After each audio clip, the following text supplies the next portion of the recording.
1 João, capítulo 2, verso 9. Vamos estar aí dando sequência aos estudos nas cartas de João. Essa é a 7ª pregação, 7º episódio. Então vamos ler do verso 9 ao verso 11.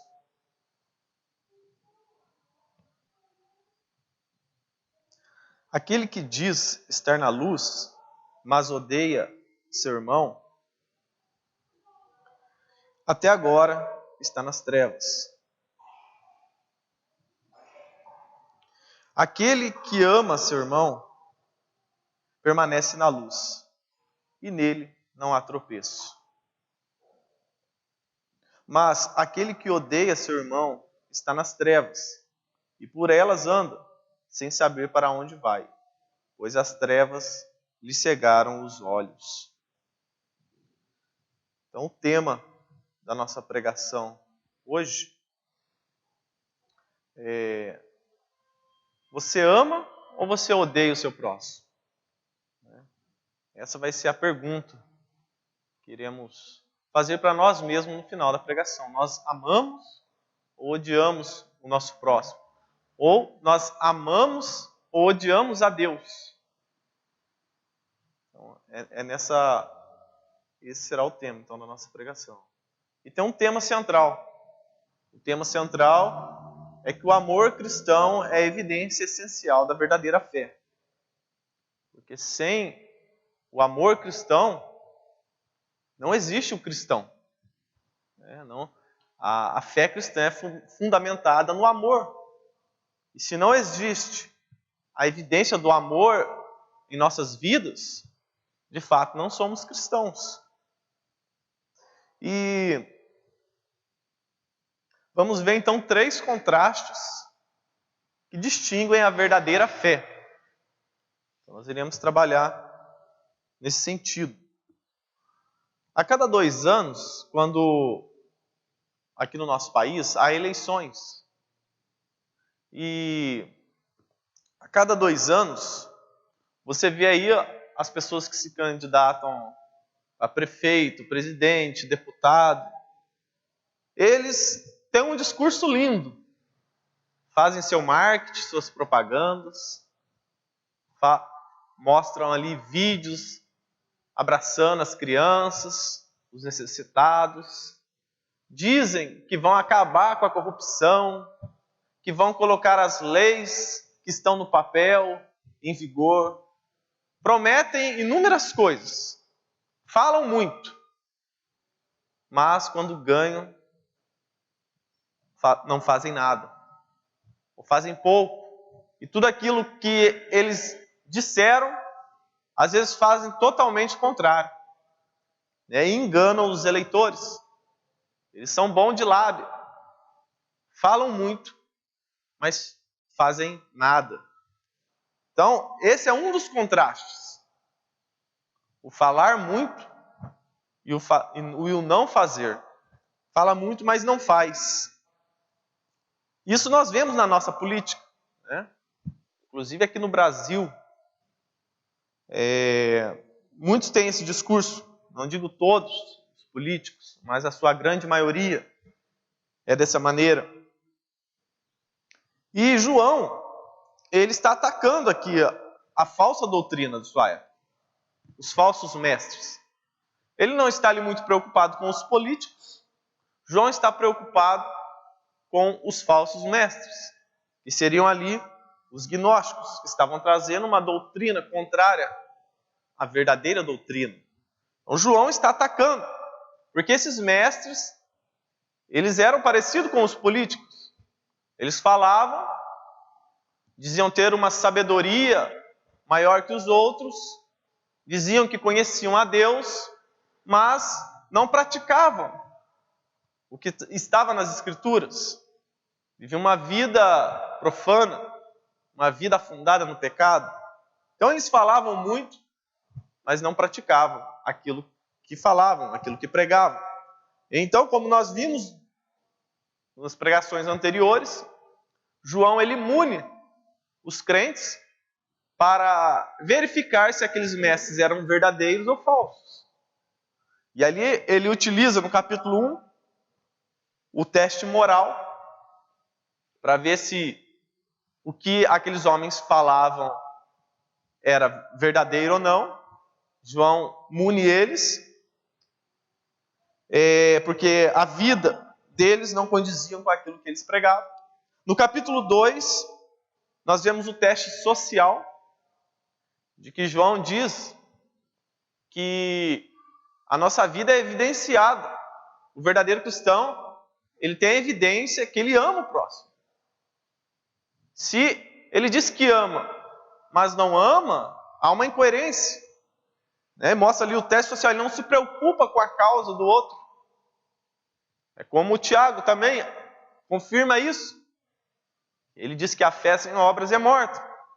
E João, ele está ali fazendo esse teste social.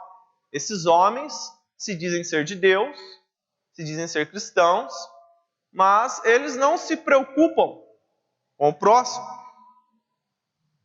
Então nós vemos ali o teste social. João, ele apresenta uma máxima, a didática de João é sempre dessa maneira, ele apresenta uma máxima, uma ideia, e ele sempre mostra dois exemplos, e usa os contrastes, um ruim e o outro bom. João, quando você vê os seus escritos, ele utiliza dessa didática. Ele usa contraste, luz e trevas, amor e ódio, filhos de Deus, filhos do diabo, verdade e mentira. E esses contrastes são muito importantes e úteis para nós nos dias de hoje.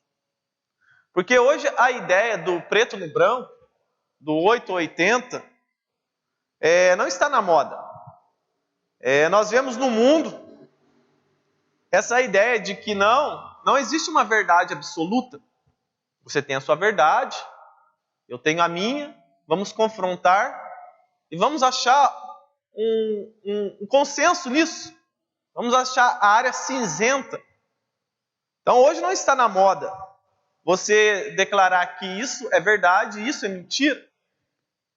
Por conta da filosofia do mundo, o relativismo. Cada um tem a sua verdade. E quando nós nos posicionamos e dizemos, isto é errado, isto é correto, somos taxados de radicais, somos fundamentalistas, nós temos a mente fechada, somos atrasados. É isso o que o mundo prega.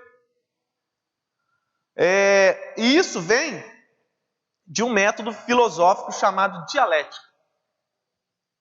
Você tem uma tese, uma afirmação, então eu tenho uma antítese, que é algo contrário à sua afirmação.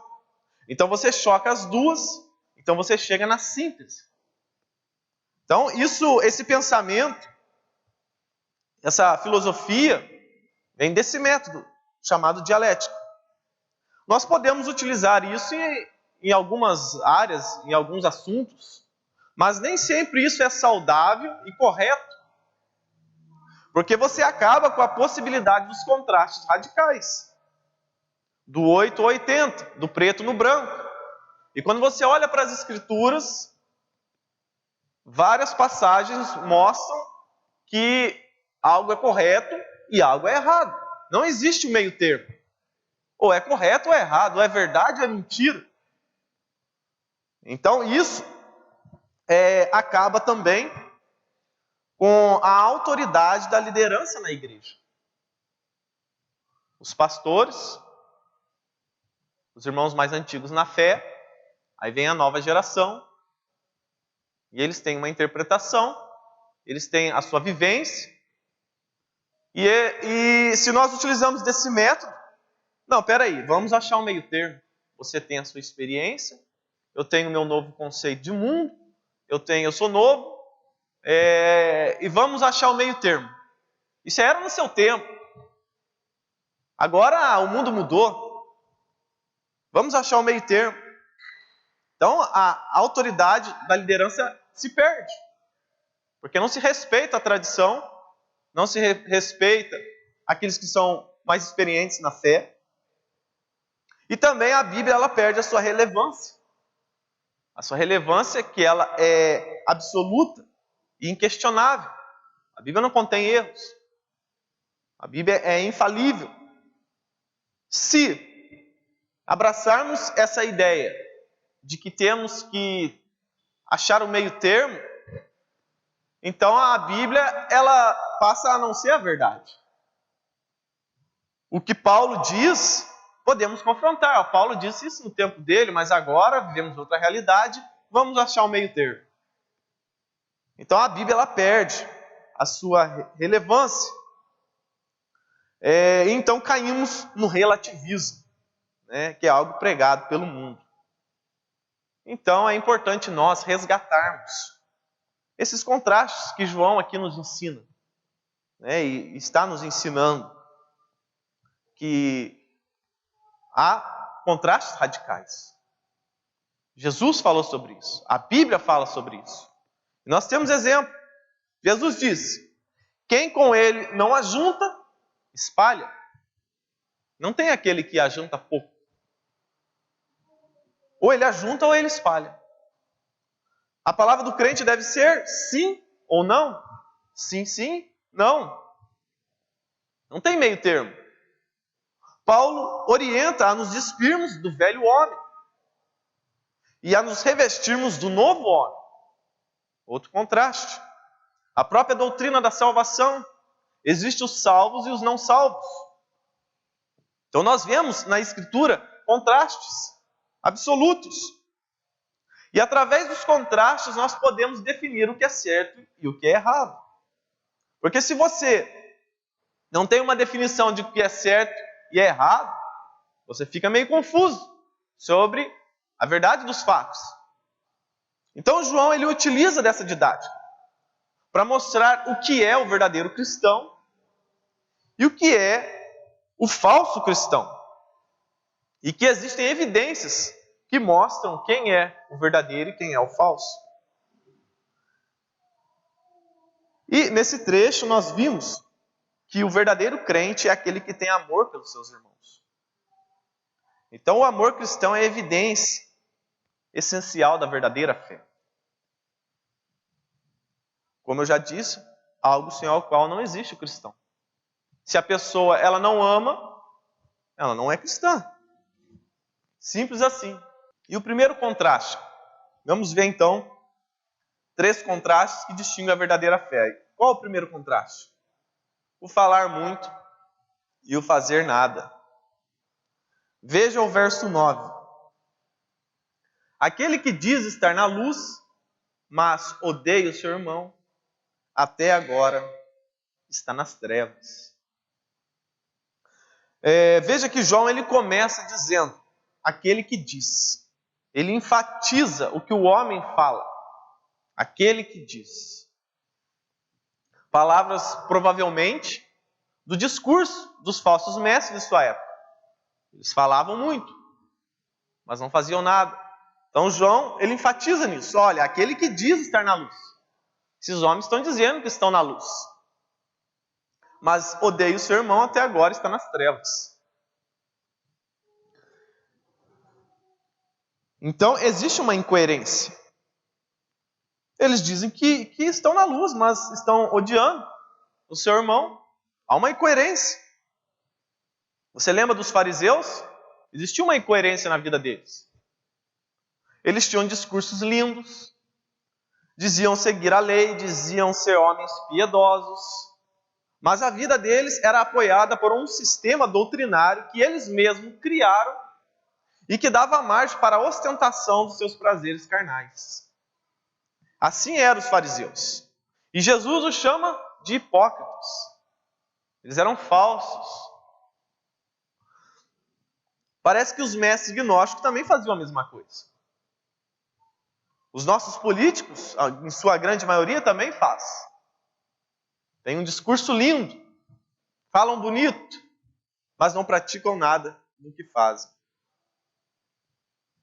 O verdadeiro cristão, ele não somente fala, mas ele faz. Veja o verso 10. Aquele que ama. João começa agora a enfatizar a ação. No verso 9, ele enfatiza aquele que diz. Agora, ele fala aquele que ama. A ação é a ênfase de João, e não as palavras. Então, existe o contraste de falar e de o fazer. É como um marido que diz que ama a esposa, mas ele trai, ele maltrata, ele mente, ele despreza. Então, às vezes no falar ele é bonito, mas na prática nós vemos que ele não ama. Como os jovens, né? Fazem textão no Facebook, no WhatsApp, fala que ama, mas na prática amam nada. Falam muito, mas não fazem nada. Então o verdadeiro cristão, ele não somente fala, mas ele faz. E isso não é coisa só dos falsos mestres, não é coisa só dos políticos, dos fariseus. É algo que existe até hoje. Veja o que diz em 2 Timóteo, que Paulo vai dizer. Sabe, porém, que nos últimos dias haverá tempos difíceis, pois os homens amarão a si mesmos, serão gananciosos, arrogantes, presunçosos, blasfemos, desobedientes aos pais, ingratos, ímpios, sem afeição natural, incapazes de perdoar, caluniadores, descontrolados, cruéis, inimigos do bem, traidores, inconsequentes, orgulhosos, mais amigos dos prazeres do que amigos de Deus. Paulo não poupou palavras e descreveu. E olha o que ele vai dizer no verso 5. Com a aparência de religiosidade, mas rejeitando-lhe o poder, afaste também desses. Eles tinham uma aparência de religioso, um discurso bonito, um discurso lindo. E não é o que nós vemos hoje, por aí. Então, as pessoas têm discursos lindos, escrevem coisas bonitas na internet, mas não vivem aquilo que pregam, não vivem aquilo que falam. Tem só uma aparência e não amam de fato. Esses homens diziam viver uma vida piedosa, reta, próxima de Deus, mas eles negavam o poder da piedade. É como se diz nos dias de hoje. Olha, a fé cristã é boa. Muitos dizem por aí, há um discurso no mundo que diz, não, a fé cristã sim, ela é boa. Mas ela não tem todo esse poder que vocês dizem, não. Não é tudo isso aí, não. Nós não acreditamos nesse poder aí, não, sobrenatural. Mas ela é boa. Ela dá uma melhora nos homens. Eles acham que é isso.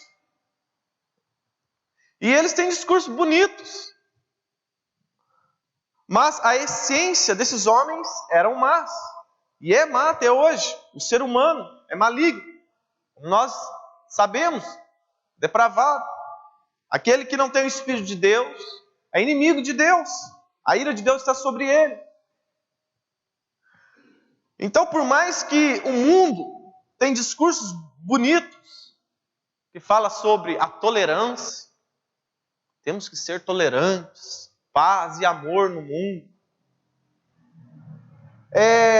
Falam muito, mas fazem pouco.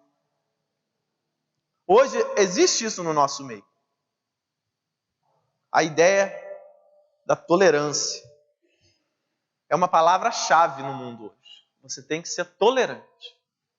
Temos que tolerar todo tipo de amor, é o que eles dizem. Temos que tolerar todas as cores, temos que tolerar tudo. E essa é a palavra-chave no mundo hoje, da filosofia do mundo. Tudo pode ser certo, tudo pode ser verdade, você precisa respeitar. É o que é pregado pelo mundo. Tudo bem, devemos ser tolerantes, é o que eles dizem. E temos que aceitar toda a opinião. Mas quando um cristão ele se levanta discordando dessa ideia, dessa opinião, eles nos dizem que somos intolerantes. Eles dizem que devemos tolerar o discurso deles, mas eles não toleram o nosso discurso. Eles não toleram o discurso cristão. O discurso da nossa fé, daquilo que cremos. Então há uma incoerência. Dizem ser intolerantes, pregam isso, discursos lindos, mas não vivem. Há uma incoerência. Porque basta você se levantar contra essa ideia, você é taxado de radical, atrasado, homofóbico e todos os fóbicos que existem por aí.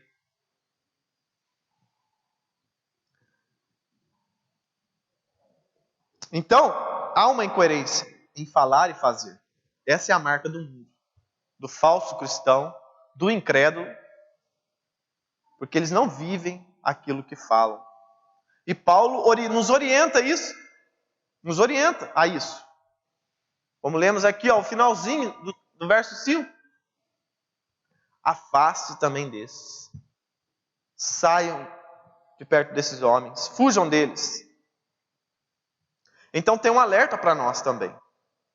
Aquilo que professamos, aquilo que cremos, precisa ser coerente com a nossa vida. Se nós dizemos que amamos ao próximo, então devemos amar. Se nós dizemos que cremos na Bíblia e ela é o nosso guia de fé e prática, então as nossas vidas devem ser vividas conforme a palavra de Deus diz. Se dizemos que a Bíblia é a palavra de Deus e é o nosso guia, então devemos ser coerentes. A nossa vida deve ser conforme as Escrituras. Então este é o primeiro contraste. O amor não se trata apenas de palavras, mas de ações. Muitas pessoas dizem, eu amo meu próximo do meu jeito. Eu amo a minha esposa, eu amo meu esposo do meu jeito. Quem somos nós para declarar o perfil do amor? De como devemos amar? Quem somos nós? Eu amo desse jeito. Se quiser é assim. Isso aí não é amor. Porque o amor verdadeiro é o amor bíblico. É o amor revelado nas Escrituras. O amor de Cristo. Sacrificial. Que se doa. Que não espera algo em troca. O amor bíblico. Esse é o amor verdadeiro. Não o amor que as pessoas criam na sua mente. Veem na televisão, nos filmes. Não é este amor. Isso não pode ser chamado de amor. João vai dizer que Deus é amor. Então o padrão de amor é o amor bíblico. Não é o que você pensa sobre o amor. É o amor bíblico. Esse é o amor verdadeiro. Hoje há um pensamento de que o amor é algo abstrato. É algo que vem, né? E a pessoa fica ali encantada. Um amor hollywoodiano. O amor no contexto judaico, quando alguém estava falando sobre amor no contexto judaico, no Antigo Testamento, eles não pensavam em Romeu e Julieta. Eles não pensavam em coraçõezinhos, mas eles pensavam em ações práticas. Era as mãos. Eles sabiam que quando estava falando de amor, era algo que deveria ser feito. Era algo prático que deveria ser realizado. Então o amor não é algo abstrato, mas é algo prático. É algo que há uma ação. Então esse é o amor verdadeiro. São ações. Segundo contraste. Então esse foi o primeiro contraste. Falar muito e não fazer nada. Dizer que ama, mas as suas obras não evidenciam que você ama. Segundo contraste, amor e ódio. João diz, quem ama, quem não ama, odeia. Há um contraste. Ou você ama, ou você odeia. João, ele vai mostrar isso. E não existe essa ideia, eu sou indiferente. Não. se você não ama, você odeia. Ou se você ama, então você não odeia. Há um contraste. Você se lembra do que eu disse no início? Não existe a área cinzenta, o meio termo, nos contrastes de João. Se você não ama, você odeia. Se você não odeia, então você ama. Não existe essa ideia de indiferente. Eu sou indiferente.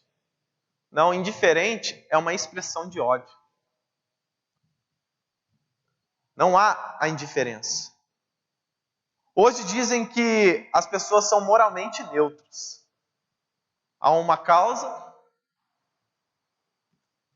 um tem a posição A, o outro tem a posição B. Ele, não, eu sou neutro. Você acha inteligente? Olha, eu sou neutro. Estou em cima do muro. E eles se acham aí que estão livres do erro. Se acham inteligentes. Primeiro, a nossa natureza é pecaminosa. Ela já nos leva para a parte negra da força. Para a parte errada da ideia do conceito. Veja os versos de número 9. Aquele que diz estar na luz, mas odeia o seu irmão, até agora está nas trevas. Aquele que ama seu irmão, permanece na luz. E nele, aquele que ama seu irmão permanece na luz, e nele não há tropeço. Então não tem como você estar com um pé na luz e um pé nas trevas. Ou você amar meio irmão, né, e amar pouco seu irmão e um pouco não amar. Ou você ama ou você odeia. Ou você ama a Deus ou você odeia a Deus. Ou você ama o próximo ou você odeia o seu próximo. Podemos verificar isso no resumo da lei que é feito no Novo Testamento. A lei de Moisés é resumida em duas premissas. Amará o teu Deus e amará o teu próximo. E Jesus vai dizer que nisso se resume a lei, o amor. Nos dois primeiros mandamentos. E por que a lei é resumida em amor?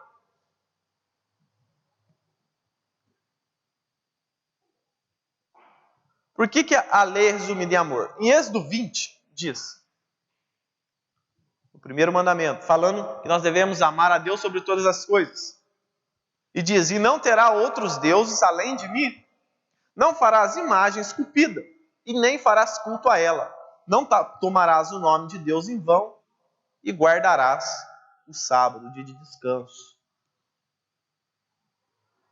Ou você ama a Deus, ou você ama os deuses, as imagens esculpidas. Não existe meio termo. Nós vemos a ideia de exclusividade na Bíblia.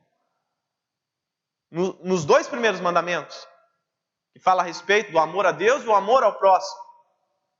Ou você ama a Deus ou você odeia a Deus.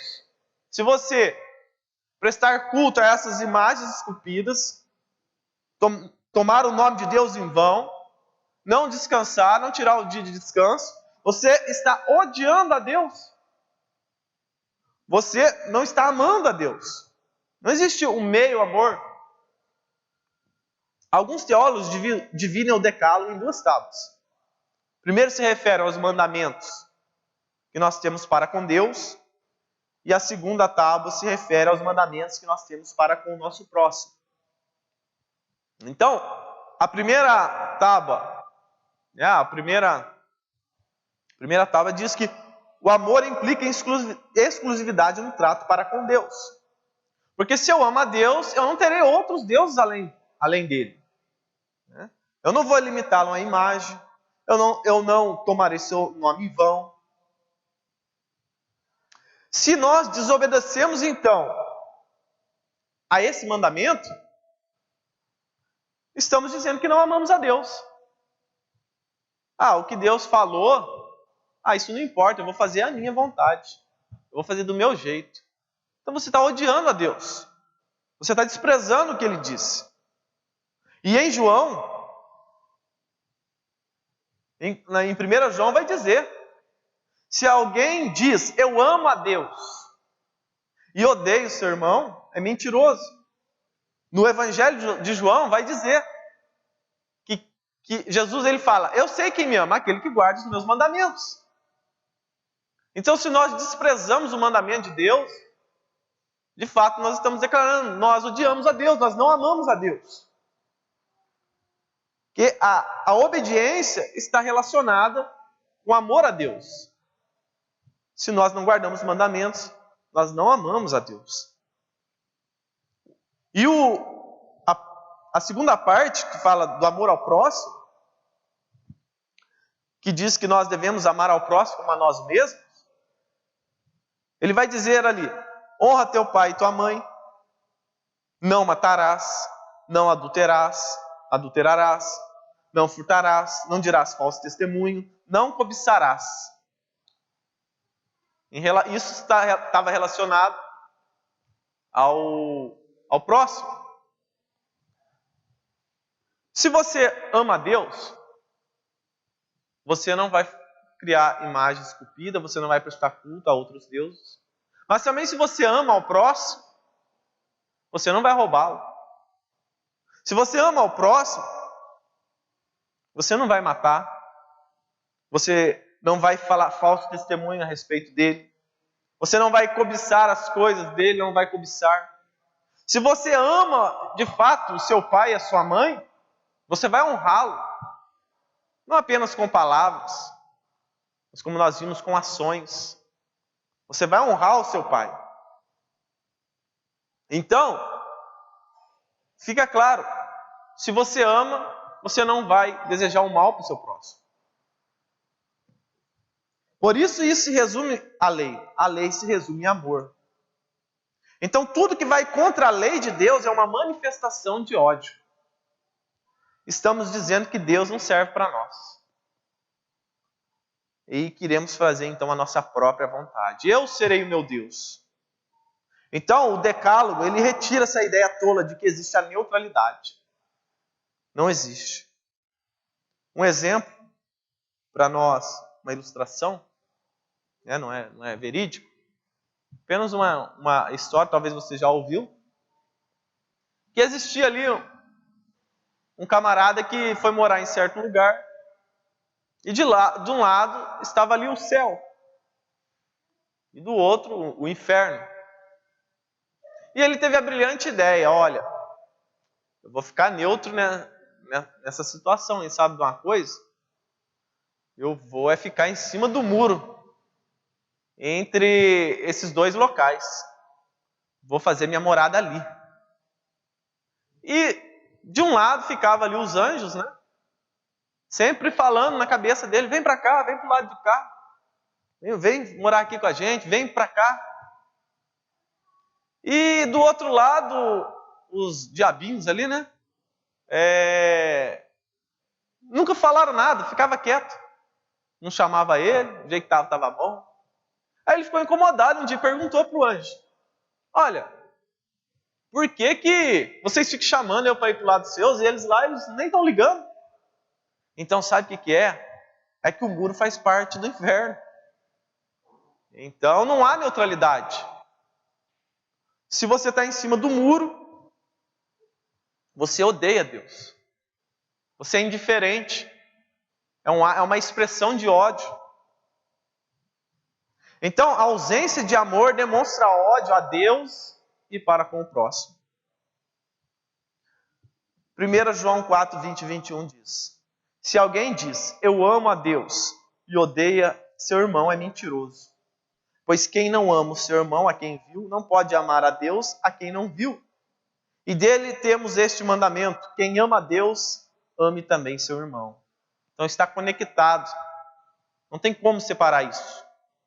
Se você ama a Deus, você também amará o próximo. Amará o seu irmão. As pessoas dizem, eu só amo a Deus. Eu só amo a Deus. O ser humano, eu vou morar no meio do mato. Morar com os bichos. E ele não quer amar o próximo. há uma incoerência nisso. Porque não tem como você amar Deus se você não amar o próximo, amar o seu irmão. Então é algo que está conectado. Amor e ódio. Este é o segundo contraste. Primeiro, falar muito, fazer pouco. Segundo, amor e ódio. Ou você ama ou você odeia. E o terceiro contraste, luz e trevas. Para encerrarmos. Essa é a conclusão de João. Verso 10. Aquele que ama seu irmão permanece na luz, e nele não há tropeço. Mas aquele que odeia seu irmão está nas trevas, e por elas anda, sem saber para onde vai, pois as trevas lhe cegaram os olhos. No verso 8,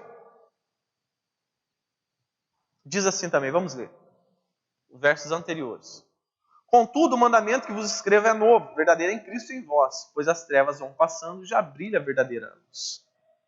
Ou seja, a verdadeira luz já brilhava na vida daqueles crentes que desfrutavam a comunhão com Deus, o Espírito de Deus estava sobre ele. Eles já desfrutavam dessa realidade, do amor ao próximo. Porque uma pessoa que foi salva e ela tem o Espírito de Deus, ela vai amar. Porém, os falsos mestres estavam nas trevas. Eles viviam na mentira e no engano. E ali não se refere só ao estado de perdição desses homens que viviam nas trevas, mas também se refere ao modo como eles andam. Eles andam em caminhos de trevas. Aquele que vive nas trevas vai andar por caminhos escuros, sem saber para onde vai. Estão cegos, como diz aqui. Pois as trevas lhe cegaram os olhos. Estão nas trevas. O verso 10 diz: Quem vê aí na sua Bíblia? O verso 10. Quem está na luz não tropeça, mas aquele que odeia seu irmão está nas trevas e por ela anda. Então isso está relacionado ao modo de vida. Como que a pessoa vive? Qual é o caminhar dessa pessoa? Uma pessoa perdida, que não tem o Espírito de Deus, ela vai andar nas trevas. O seu modo de vida vai dizer, vai evidenciar se ela é verdadeiramente um cristão verdadeiro ou um falso cristão. Porque hoje em dia nós vemos por aí. As pessoas se dizem agora evangélicas, mudam as vestes, começam a usar roupa social, usa a Bíblia, posta no Face versículos, mas o interior não mudou. Ele só pôs uma capa. A vida dele não condiz com as Escrituras. Ele, como o pastor já pregou aqui, ele tem até o linguajar gospel. Ele fala glória, ele fala aleluia, varão, varoa. Né? E só que a sua vida, diante da sociedade, com a sua esposa, com os seus filhos, não é o que a Bíblia diz. Totalmente contrário. Mas ele só tem a capa. Anda em trevas. Fala muito. Não faz nada. Odeia a Deus e odeia ao próximo. Porque não é evidenciado em sua vida o amor. O amor a Deus e o amor ao próximo. O amor a Deus em sua obediência. O amor ao próximo em se preocupar com o irmão, com o próximo.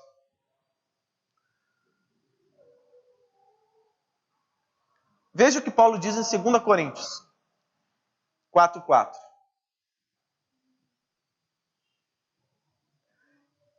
Entre os quais o Deus desse século cegou a mente dos incrédulos, para que não vejam a luz do Evangelho da glória de Cristo, o qual é a imagem de Deus. Então esses homens, eles não viam, e Paulo está afirmando isso, que o Deus desse século cegou e essas pessoas vivem nas trevas. Esses homens não viam Cristo da maneira correta. Os gnósticos também não. Eles não criam que Deus era 100% Deus, 100% homem. E a vida desses homens são carentes de sentido e propósito. Pessoas que vivem nas trevas, que vivem na escuridão. É uma vida sem propósito. Às vezes tem até um propósito passageiro. Mas é passageiro. Logo, já não faz mais sentido aquilo que ele planejou. É uma vida sem propósito. Sem objetivo. Os objetivos até são passageiros. Às vezes, quando ele conquista aquilo que ele almejava, logo ele tem que se agarrar em outro objetivo.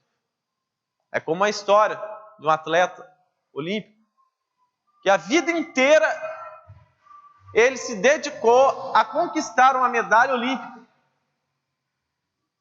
E ele se dedicou totalmente a isso. O propósito, o objetivo dele era isso em sua vida. O dia que ele alcançou, ele entrou em depressão.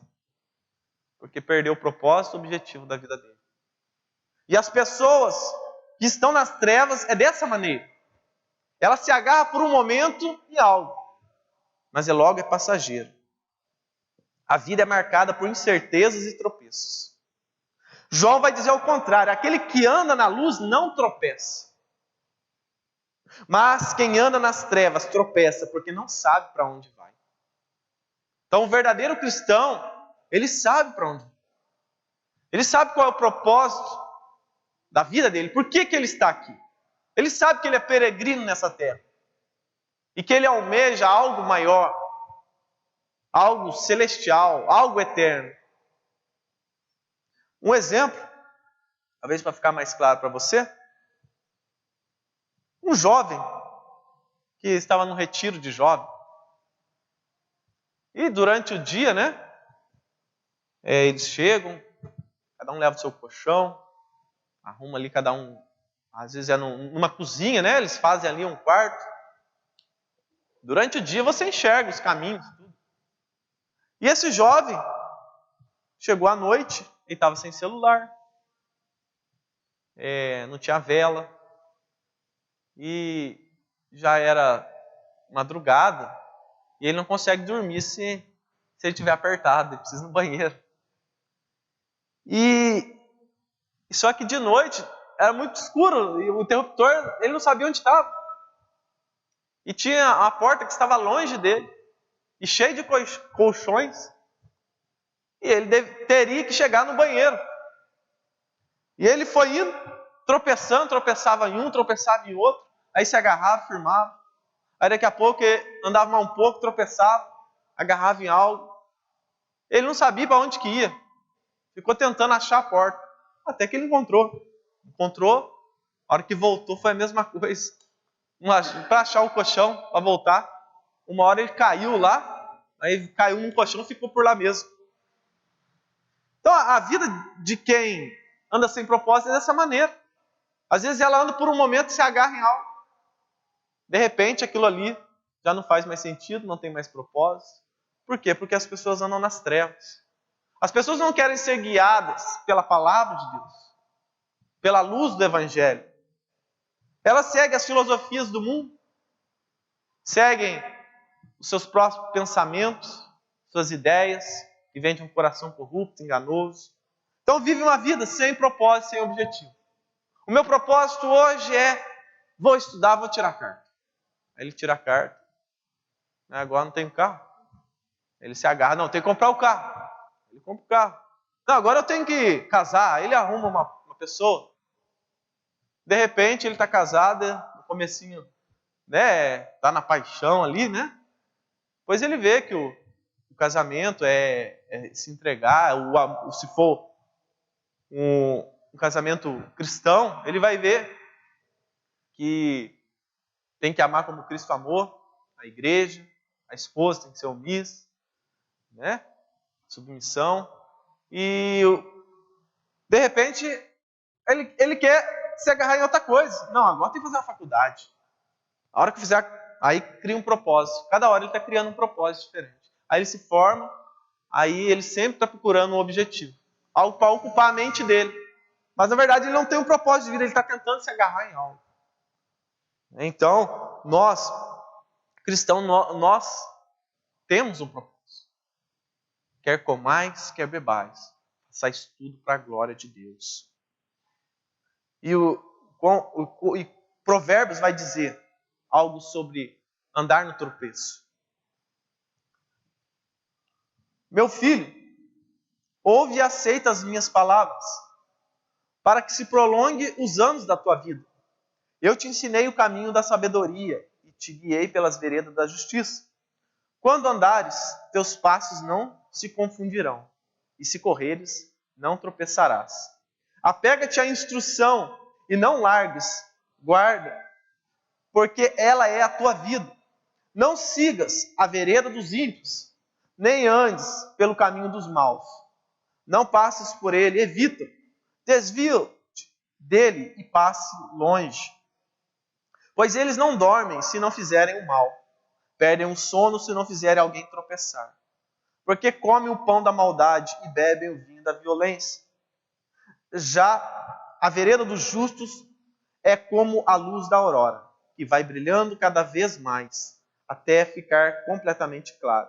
O caminho dos ímpios é como a escuridão, tropeçam sem saber onde. Então aqui nós vemos a Escritura nos falando sobre o tropeço, né?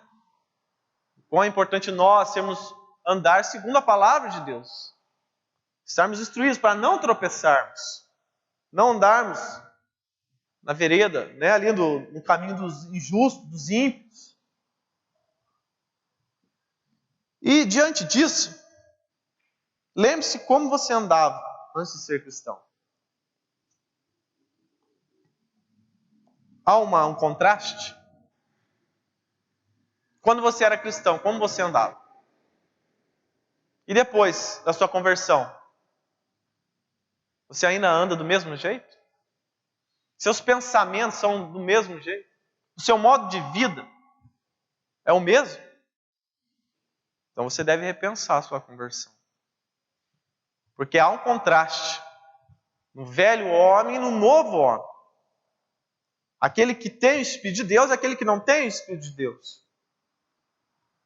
Então João ele conclui seu argumento e comprova que o amor cristão é a evidência essencial da verdadeira fé. Deus é amor, Deus é luz, tudo está conectado. Aquele que não ama, odeia.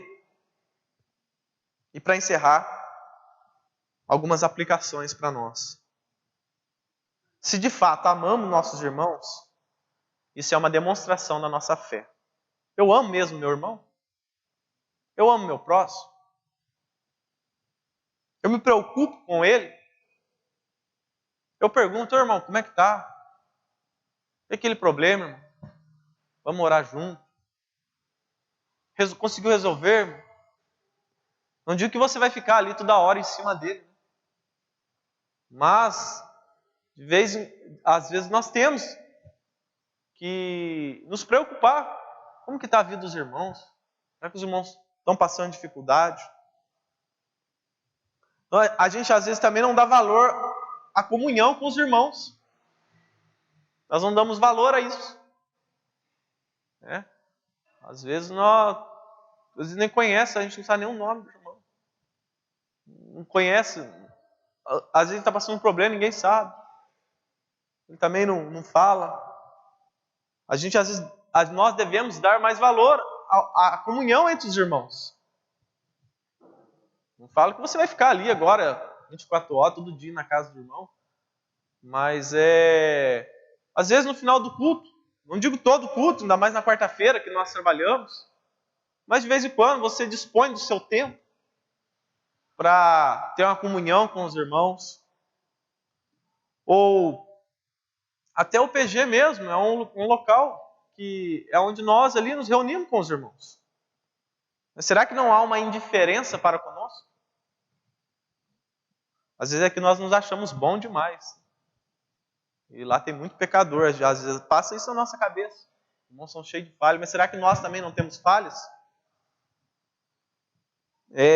Será que eu não estou sendo indiferente? Se você, talvez, eu e você estivermos sendo indiferentes, às vezes é sinal que estamos odiando. Porque como nós vimos, ou amamos ou odiamos. Efésios. Portanto, sede imitadores de Deus como filhos amados, e andai em amor como Cristo, que também nos amou e se entregou por nós, a Deus como oferta e sacrifício, com aroma suave. Mas a prostituição e todo tipo de impureza ou cobiça nem sequer sejam mencionados entre vós, como convém a santos, nem haja indecências, nem conversas tolas, nem gracejos obscenos, pois essas coisas são inconvenientes, pelo contrário, haja ações de graças. Porque bem sabeis que nenhum devasso, ou impuro, ou avarento, que é idólatra, tem herança no reino de Cristo de Deus. Ninguém vos engane com palavras sem sentido, pois é por causa dessas coisas que a ira de Deus vem sobre os desobedientes. Portanto, evitai a companhia deles, pois no passado erais trevas, mas agora sois luz no Senhor. Assim andai como os filhos na luz. Pois o fruto da luz está em toda bondade, justiça e verdade, procurando saber o que é agradável ao Senhor. E não vos associeis às obras infrutíferas das trevas. Pelo contrário, condenai-as. Pois é vergonhoso até mesmo mencionar as coisas que eles fazem às escondidas. Mas todas essas coisas, sendo condenadas, manifestam pela luz. Pois tudo que se manifesta é luz. Então, irmãos, Deus quer que nós andemos na luz. Que nós amemos a Ele, que nós amamos o próximo. Então devemos sempre analisar a nossa vida. Temos amado ao próximo ou temos odiado ao próximo? Ah, não, sou indiferente. Não há essa possibilidade. Sou neutro. Não há essa possibilidade. Você, na verdade, está odiando. Devemos analisar se de fato somos filhos de Deus. Vamos nos colocar de pé?